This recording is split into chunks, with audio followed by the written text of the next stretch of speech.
Well, good afternoon, everyone. Thank you so much for joining us for this Kendall Hunt webinar, Pursuing and Navigating a Career in Criminal Justice. What does it take to thrive as a criminal justice professional, and how feasible is it really to facilitate reform efforts when it's challenging to just survive sometimes? Well, those are questions that we'll be addressing today and more. But before we begin, I just want to go over a couple of housekeeping points. This webinar is being recorded. You'll receive access to that in the coming days in case you have to hop off early or would like to listen to it again. And please feel free to share it as well. If you have a question during the presentation today, we will be addressing those at the end. Please feel free to throw that into the chat function or the Q&A, whichever is easiest for you. And before we get started, I'll introduce our speaker, Dr. Michael Pitaro. We're very excited to have him with us today. He's an associate professor of criminal justice with American Military University. Before pursuing a career in higher education, he worked in corrections administration. He has served as the executive director of an outpatient drug and alcohol facility and as executive director of a crime prevention agency. He's been teaching for the past 19 years while also serving internationally as an author, editor, and highly sought out subject matter expert. So, Michael, thank you so much for joining us today. We cannot wait to hear from your expertise. I'll turn the floor over to you. All right. Thank you, Megan. I appreciate it. Good afternoon, everyone. I appreciate the wonderful introduction. My name is Dr. Mike Pitaro. As Megan noted, I work full-time for American Military University, and I also serve part-time as an adjunct professor for several local universities in my area of Pennsylvania. So what I want to focus on for this particular presentation is focusing on the top 10 challenges that I believe the criminal justice system is currently facing. Obviously, there's more than 10 as far as criminal justice reform, but I tried to limit it to the top 10 that I feel that kind of really warrant the most attention. But before I begin, I know Megan mentioned some of this, but my PhD is in criminal justice. I do have a master's in public administration, and that's relevant because I will discuss some issues that are occurring with criminal justice leadership, which is another specialization of mine. And then, of course, I have a bachelor's in criminal justice. The logo that you see on the right-hand side, I write for Psychology Today and several other venues. Psychology Today under the handle, The Crime and Justice Doctor. So if you're interested in any of my publications, you can reach out to me, or you can just go to Psychology Today. So it's now 34 years of experience in the criminal justice field. It's crazy. But I absolutely love it. But going from that transition from practitioner to educator has enabled me and given me a platform to cover those areas, those topics that warrant the most attention. But unfortunately, when you're still in the profession, there could be consequences to talking about those negativities and those challenges and weaknesses that we face as a larger criminal justice system. So I hope to illuminate some of those issues there, some of those challenges that warrant our most attention. So the top 10, okay, and we're going to go in order here from 10 to number 1, 1 being what I believe to be the most challenging, pressing issue that we're facing in the criminal justice system. So the first being political influence. Now, as you know, if you go back in time, politics have always been, at the forefront of American democracy. But politics, like anything else, any other professions, has kind of entered into a lot of the decision-making about how we should address crime, how should we treat criminal offenders in order to try to reduce recidivism rates. So when you look at it, and this is generally speaking, of course, you have the Democrats, for the most part, tend to be a little bit more liberal, but still have valid issues to address as far as criminal justice reform. And then Republicans on the polar opposite being a little bit more conservative. However, my thoughts are, and my stance when it comes to politics is to kind of remain right in the middle. I can understand what Republicans are, concerned about, as well as Democrats. But when it comes to criminal justice, being in the field for 34 years now, we have to come to some midway point where we're in agreement with a lot of the policies, procedures, and programs as we go forward as a system. Because really, when you look at it, what we've done over the last few decades has not necessarily worked. As you know, the war on drugs has been pretty much a failure. The war on drugs did not produce the outcomes that were originally intended. So we really need to come to some type of midway point in deciding how we move forward. So trying not to let the political influences determine our decisions as we kind of move forward. Now, President Trump came forward with the First Step Act.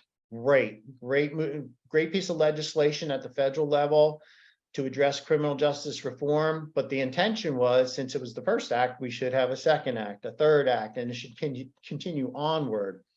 So a lot of the issues that we're facing today as a society are not new to 2023, but these have been around for decades. So this is something that we've talked about, but there's been very little action as far as addressing the issues. So we know what the issues are, but we haven't necessarily taken the action steps towards addressing those issues. And that's where hopefully I come in and try to illuminate some of these issues so that we can get more attention. So to me, education and awareness are the best ways of kind of spreading word. Rather than just producing it in research literature, I believe in going forward, getting it out to criminal justice practitioners as well, getting it out to students who are interested in criminal justice, pretty much a wide and diverse audience. That's my goal. All right, the first, or rather the ninth one, what I consider to be a challenge is poor, weak leadership.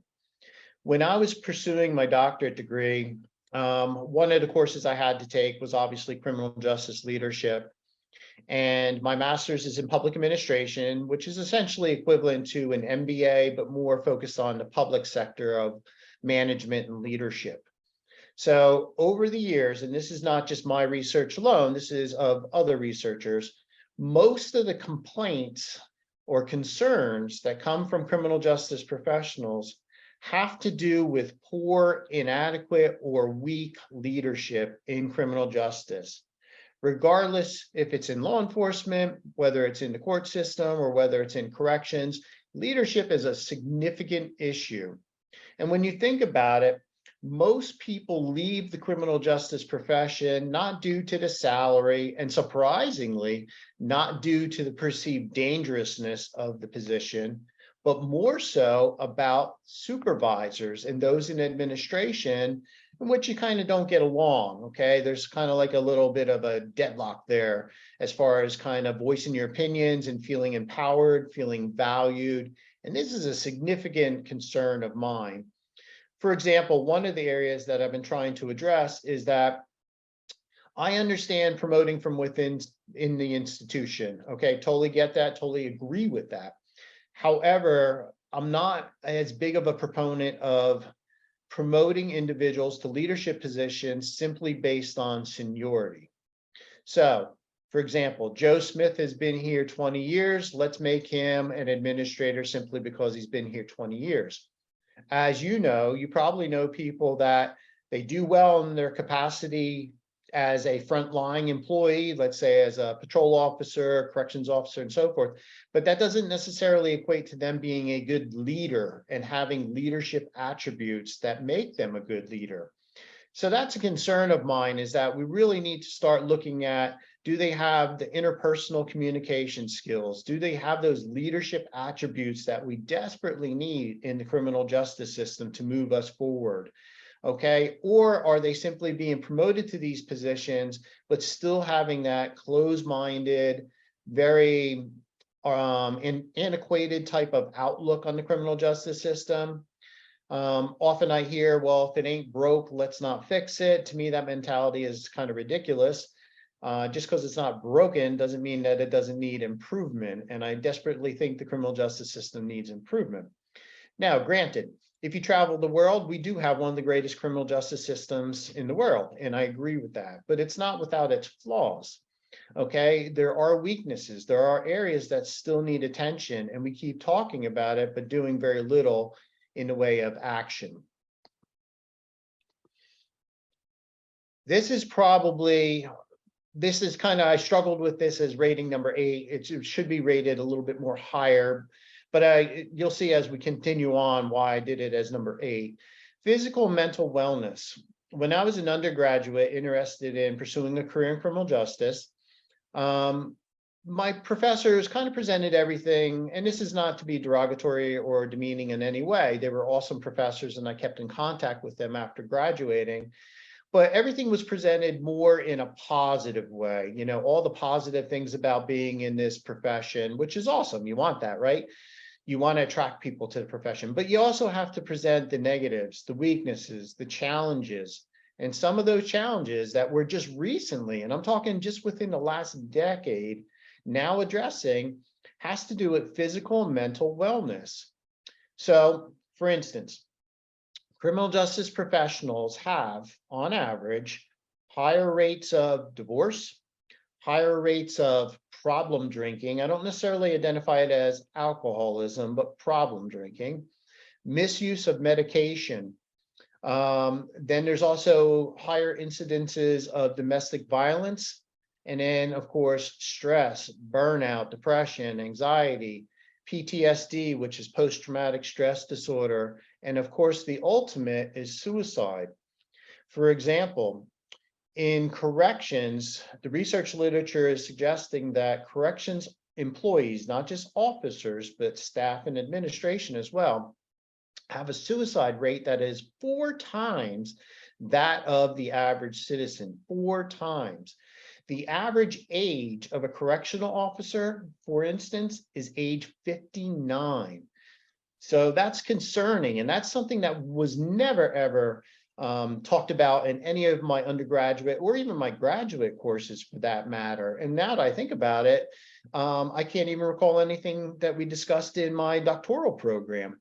But this is something that needs so much attention. If we're going to retain people, first recruit individuals and then retain them, we need to be cognizant of the fact that this profession is challenging. This profession is dangerous. This profession has many, many challenges that many assume, well, I can deal with that. I can work with that. And that's probably true.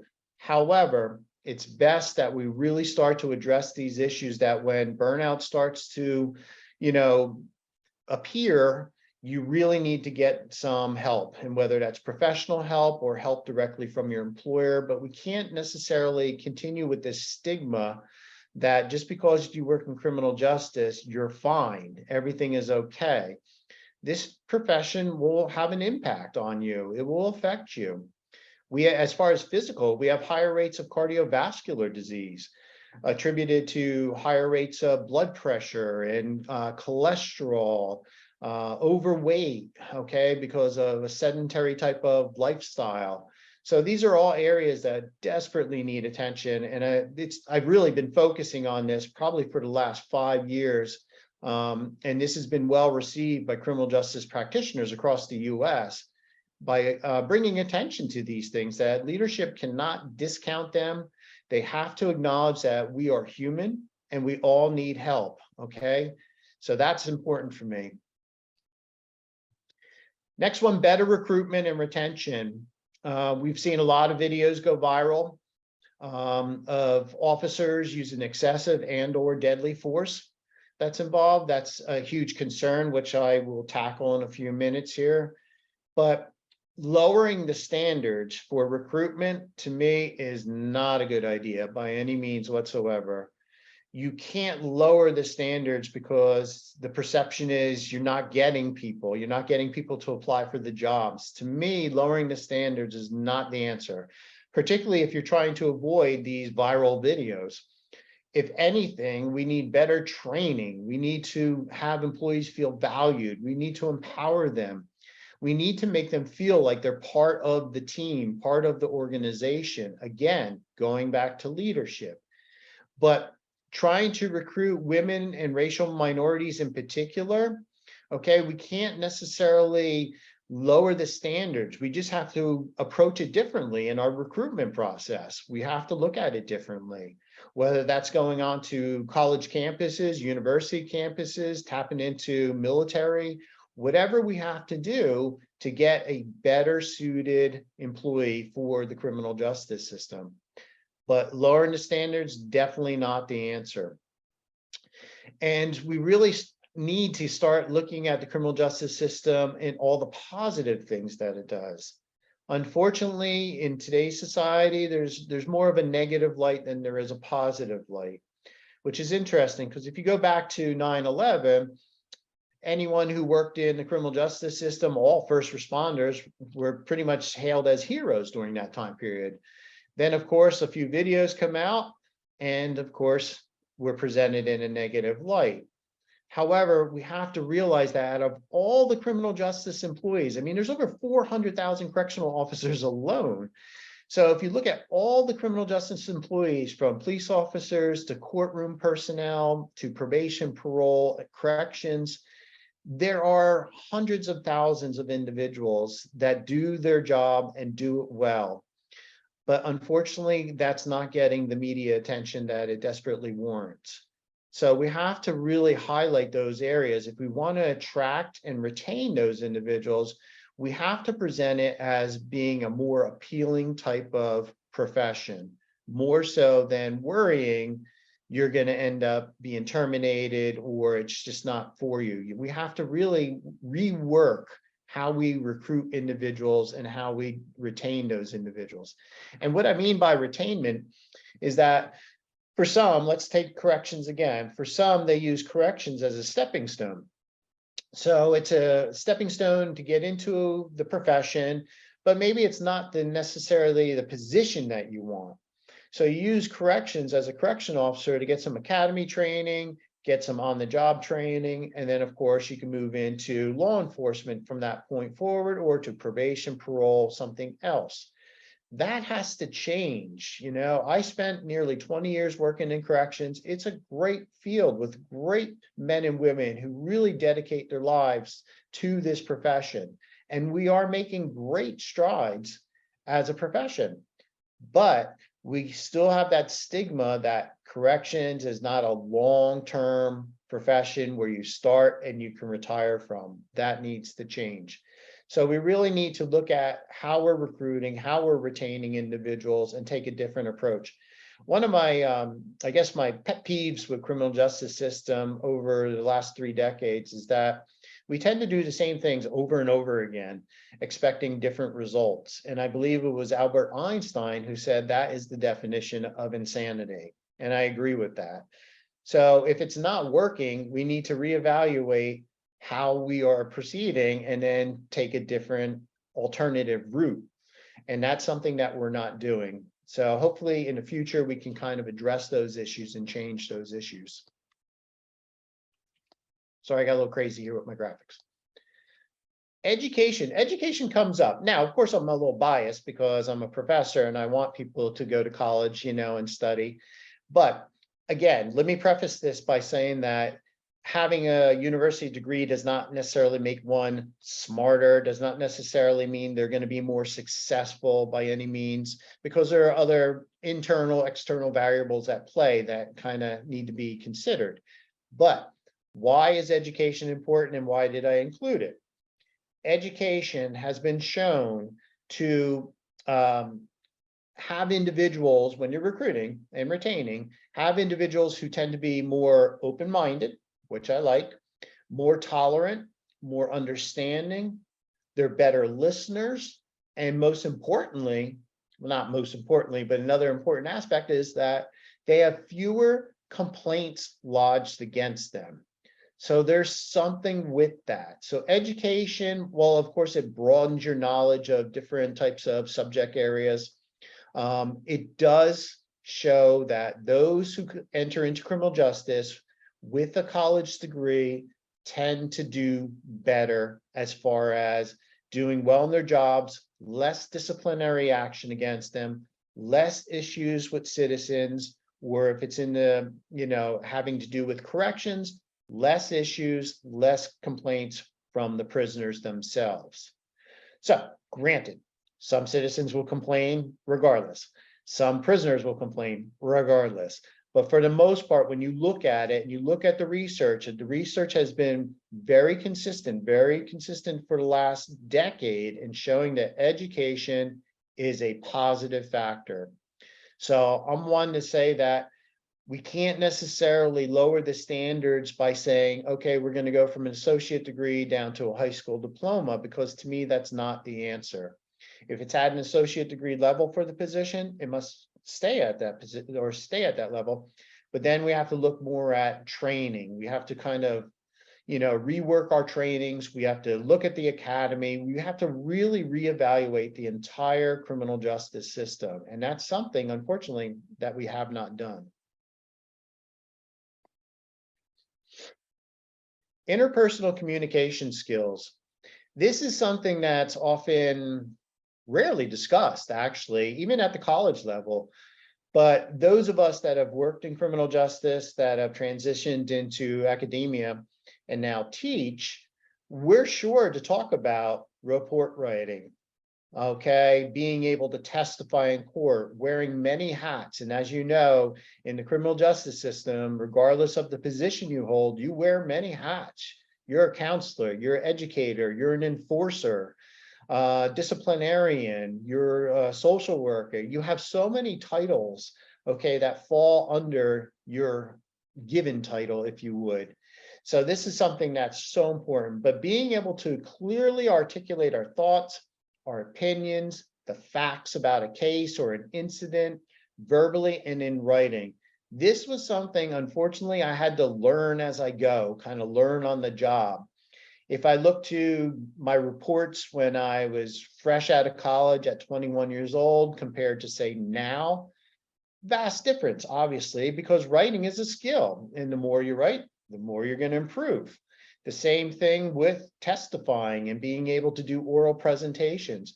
One of the biggest fears of most university students is taking that public speaking class. Some of us, including myself, avoid that like it's the worst thing ever.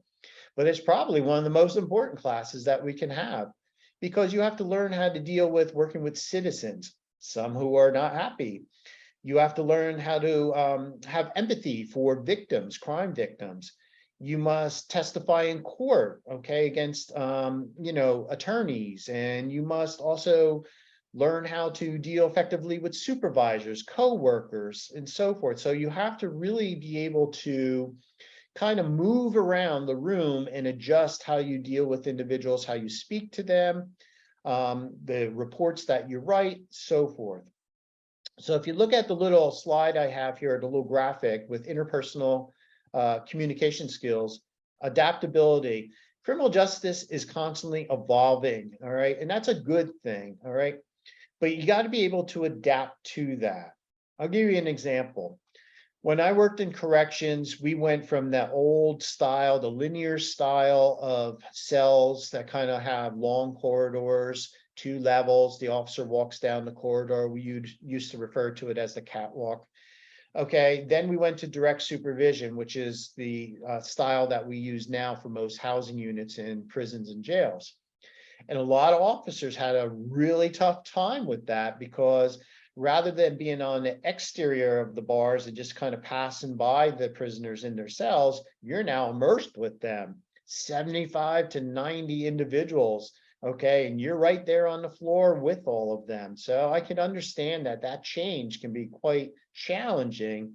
But again, the research has shown that direct supervision has actually reduced the number of inmate upon inmate assaults as well as inmate upon officer assaults. So it works.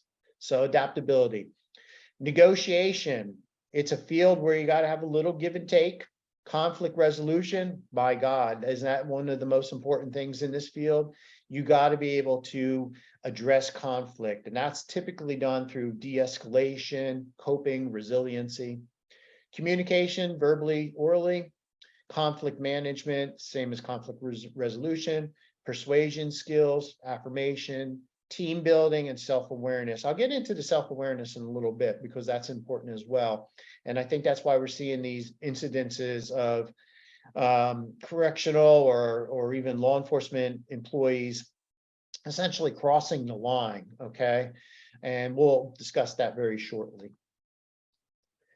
Excessive deadly force. Can't deny this is a problem. Okay, this is a major issue within the criminal justice system. Granted, with the advent of the internet and then followed by social media, things happen and they're boom up on the internet and spread across the world within a matter of minutes. So, and unfortunately, you have the court of public opinion too that comes across and already deems the situation to be the officer's fault without knowing the facts of the case. Now, I am not supporting nor am I trying to make excuses for those individuals by any means. If you violate departmental policies or you violate the law, you should be terminated and prosecuted. I've always stood for that. However, we really need to work on emotional intelligence. This is a big one. Emotional intelligence, okay, I'm not a psychologist, but I'm going to kind of give you my version of it, my definition, is essentially being able to first identify and then own your own feelings. Okay, so in other words, all of us know when we're getting upset. Okay, we know when we're about to essentially snap. It's probably not the best word to use, but we know when we're getting upset. So when you start to feel that way, those triggers, okay, so for me, maybe it's shortness of breath, maybe I'm shaking a little bit, that's an adrenaline flow going through my veins. In those situations, you have to be able to kind of identify and then address them, like, I'm starting to get really upset. And you have to find a more appropriate way of handling that situation. And what we're seeing in a lot of these viral videos is individuals that have lost control of their emotions, and they've completely lost control to the point where it goes beyond professional procedures into violations of departmental regulations, and then of course violations of the law. So emotional intelligence, not only identifying and addressing emotions within yourself, but also with the individuals that we're working with. You become very good at reading body language and identifying behaviors. That's good. That particular skill set is important because you can kind of gauge where you are with this when you're trying to especially de-escalate the situation. Now, de-escalation is a nice fancy term that we like to hear in job interviews, meaning that you try to quell the situation. You try to calm things down so that they don't escalate to the point where physical force is used, or if it's excessive force is used. So granted, again, you know, I'm a realist, I'm practical. There are going to be situations where you're just not going to make any type of headway with the individuals you're working with. Granted, so they're not going to listen to commands, they're not going to listen to directives, and then you may have to use force, okay? According, though, to the use of force continuum for your particular department.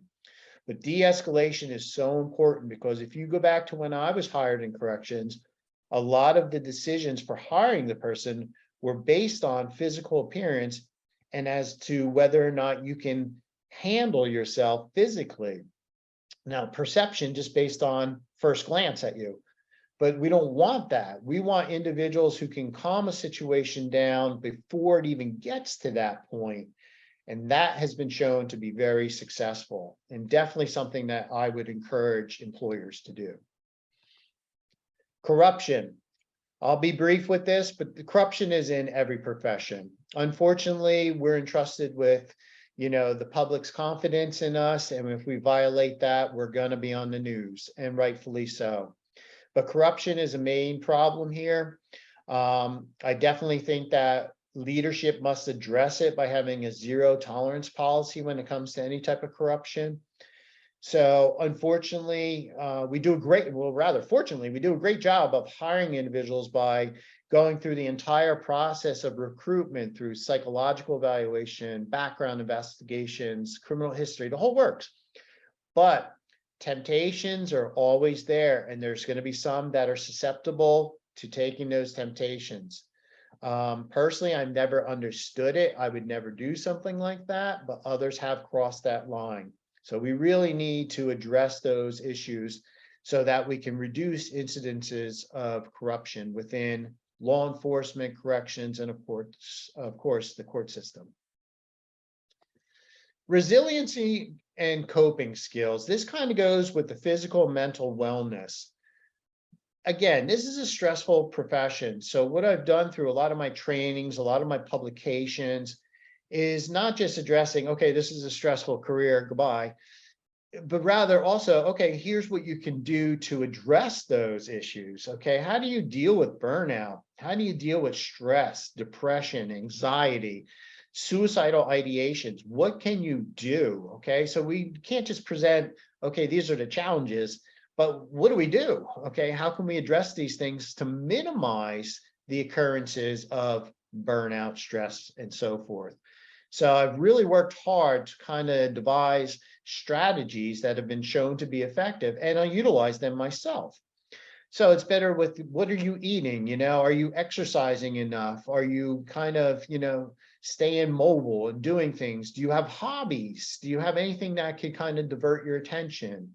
Are you spending enough time, with your family? All these areas that sound kind of simplistic, which are a little challenging because in our profession we work, erratic shifts, there's mandatory overtime. I understand that, but you have to build in time for yourself.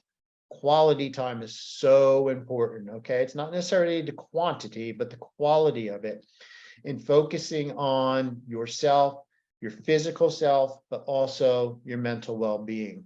Which I think, as far as mental wellness, I think actually your mental wellness is probably more important than your physical wellness, because the stress and so forth have this kind of effect then on you physically.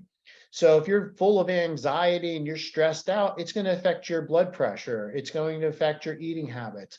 So really, your mental wellness is something that has been discounted for so long, in favor of physical wellness, but you really need to focus on that. So coping resiliency skills, that is essential, in dealing with these issues here. As a profession, we deal with some challenging individuals.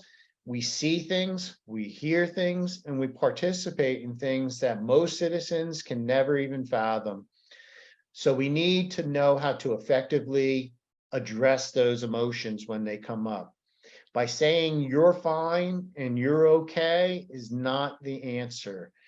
These things could creep up on you days later, weeks later, months later. Okay, it's important that we address them at the time they're occurring to keep you mentally and physically healthy. And number one, this is my number one. Some of you may debate this, but this is something that has been going on since the beginning of time. Racial profiling, discrimination, and of course, bias. It's a problem. The criminal justice system is somewhat biased. This is not to say, of course, that anyone who works in criminal justice is biased or prejudiced, but racism is a problem and we need to address it. For example, African-American males overrepresent their percentages at every stage of the criminal justice system, from arrest to the imposition of a death sentence. That cannot be discounted. When you look at the number of African-American males in the United States, excuse me, which I believe is around 10%, correct me if I'm wrong, but it's low. So let's say it's 10% of the entire US population is African-American male. Yet they're representing 40% plus of our nation's prison system, and overwhelmingly, I believe it's upwards of 70% of death row inmates across the United States. That needs to be addressed. So all the processes, or rather all the research has shown that if you have a white male and you have an African-American male standing next to each other, and they go before the same judge for the same crimes, everything is identical except their skin color, you're going to find that the African-American male is going to receive substantially more time in prison than that of a Caucasian male.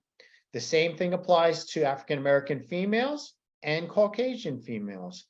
So racism is unfortunately prevalent in the criminal justice system. It's deeply embedded in it, and it still needs to be addressed. So how do we address it?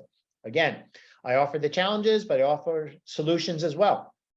Implicit bias is a problem. These are biases that we hold inside that may not necessarily come to the surface of our thoughts, but these are biases that kind of are held deep in our thoughts, okay, from our childhood experiences, whatever it may be. There are debiasing techniques. So there are techniques that we can use as professionals to try to first identify those racial thoughts, if you would, and try to address those issues so that we can be more cognizant of when they're surfacing in our decision making. So again, huge area here that has been consistently reported in the research literature for decades. And yet we still arrest, prosecute, incarcerate, and sentence to death more African-American males than any other racial ethnic group. That has to be addressed. So those are some of the challenges that I have faced as a criminal justice practitioner, and then also as a researcher addressing these issues here. So now it all kind of comes together. I created this book, or authored this book rather, because it's important to kind of address all these issues simultaneously. So this book, I always describe it as kind of like a culmination of my experience in criminal justice and my education. It's everything that I've learned over the last 3 decades, whether it be in education or whether it be on the job, and I put it into one book. Okay, so this is like your one-stop shop, if you would. I put it in here for the sense that this is to appeal to those in high school considering a criminal justice career, those in college considering a career, but also what a lot of people don't understand, this is also for criminal justice veterans who are already in the field and now they're dealing with these challenges of being burnt out, stressed, depressed, PTSD. I addressed all those. So it's a well-rounded book that really capitalizes on bringing attention and awareness to a lot of these issues that I discussed previously, and then much more. So for example, I don't want to go through every chapter per se, but it goes, everyone has a story. I thought that was a pretty cool, catchy title, excuse me, for my first chapter. Basically everything that I've learned over the years, and my students are actually the ones who encouraged me to write this book. I should note that, because they would come to me for advice and guidance, and I would give it, you know, just as is, no holds barred, no sugarcoating, tell it as it is. But they appreciated that. And so I kind of adopted that stance when writing this.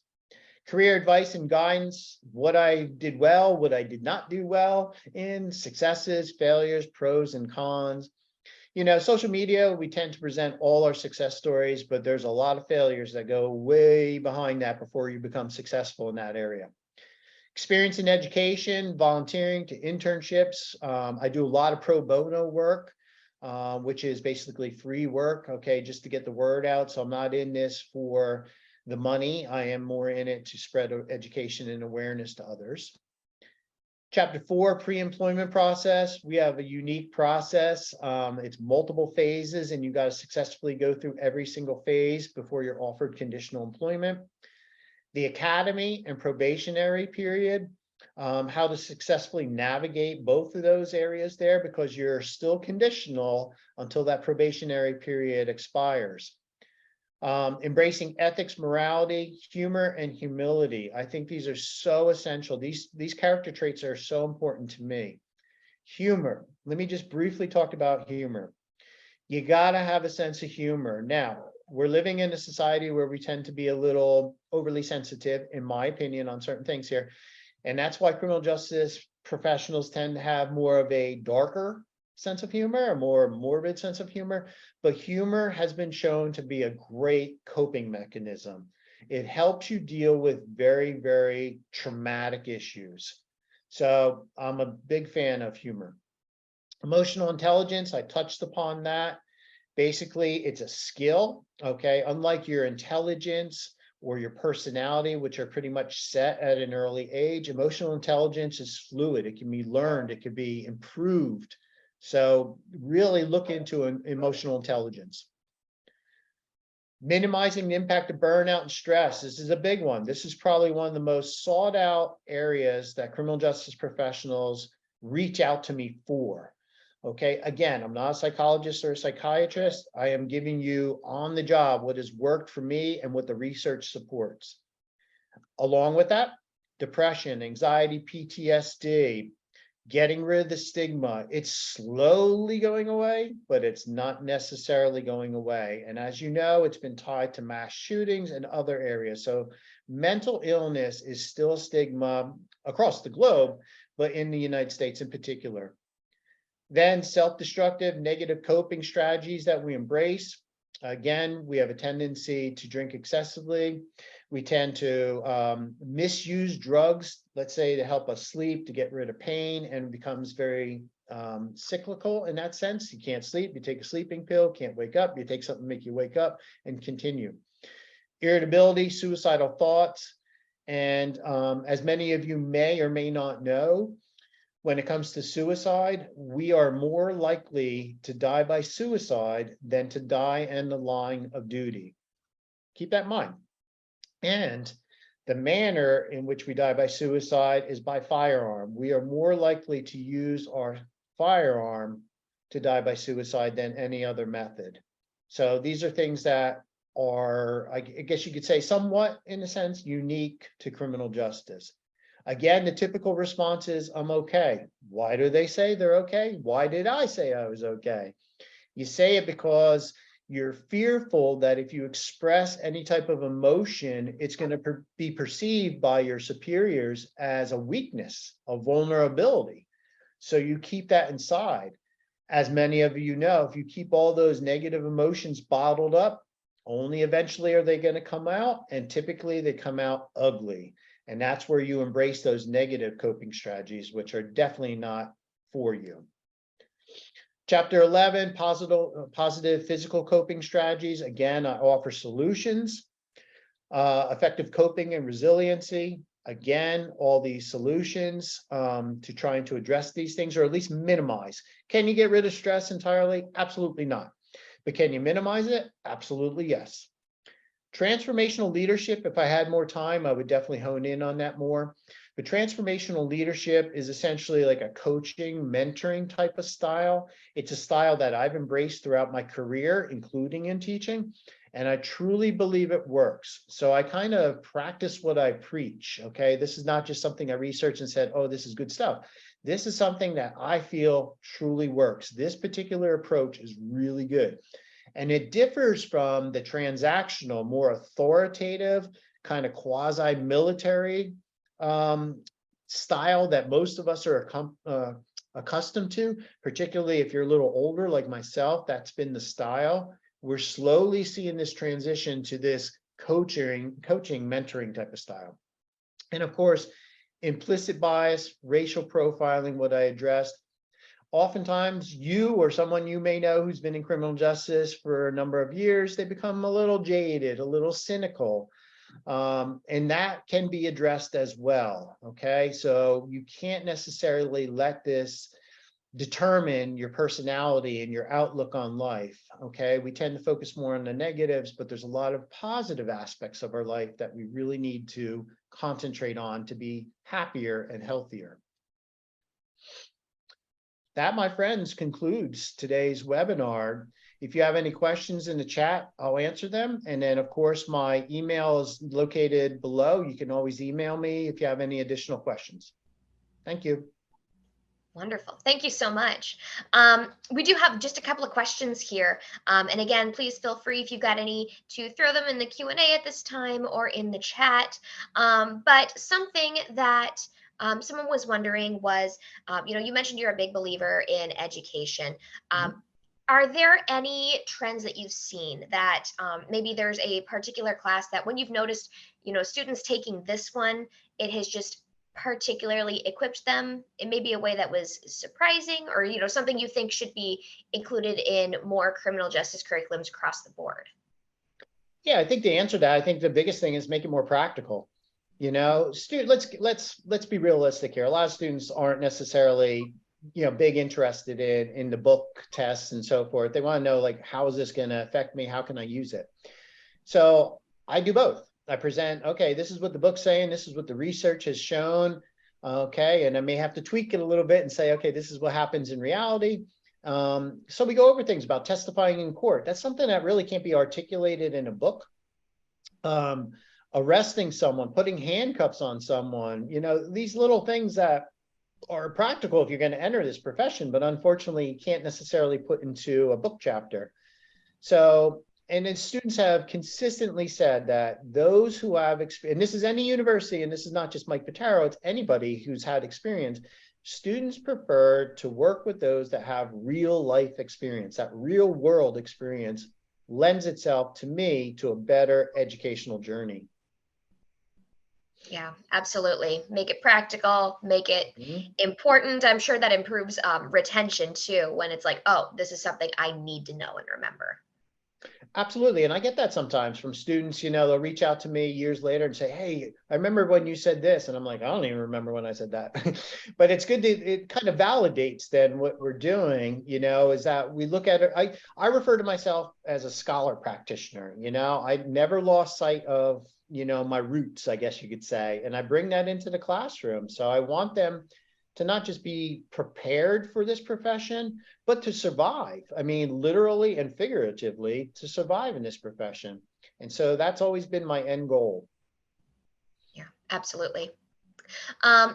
Since you are kind of an experienced speaker, and you talk with a wide variety of criminal justice professionals and upcoming students as well, is there a question that you tend to get asked more than any other question? Yeah, I think sometimes with the younger students, there's kind of, I don't know, they kind of want to put the cart before the horse type of thinking. A lot of them like, okay, I want to be FBI agent, which is great. But you have to kind of go through getting some experience under your belt. You have to kind of work your way up to a lot of these positions.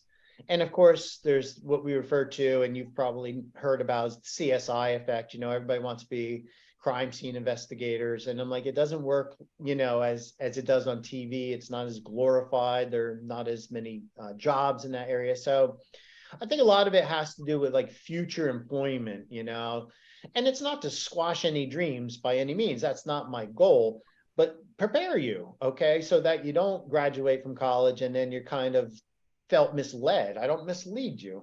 This is what you need to do. So, for example, the FBI, I tell them, take the backdoor approach, become an analyst with the FBI, because once you're in-house, it's much easier than to bid on a position in-house than as someone on the outside.